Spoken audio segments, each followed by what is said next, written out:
B さん、今お時間よろしいでしょうか。先ほど新しいクライアントからメールが届いたのですが、返信の内容を確認していただけませんか。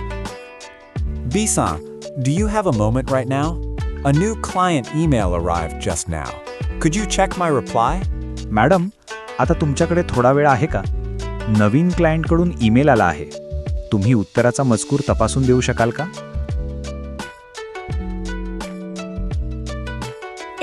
大丈夫ですよ。どのような内容ですか？ Yes, that's fine. What is it about? हो, चालेल. काय विषय आहे?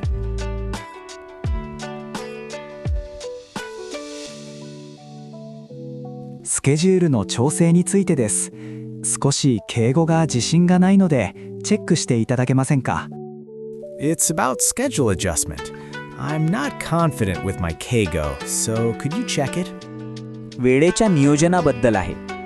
मला केईगो वापरण्याबद्दल आत्मविश्वास नाही, म्हणून एकदा चेक करून हवं होतं. はい、私のデスクで一緒に見ましょう。Sure. Let's look at it together at my desk. ठीक आहे. माझ्या डेस्कवर या. आपण मिळून.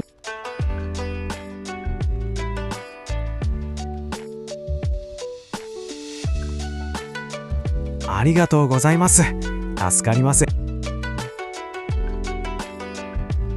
Thank you very much. That really helps. धन्यवाद. खूप मदत झाली.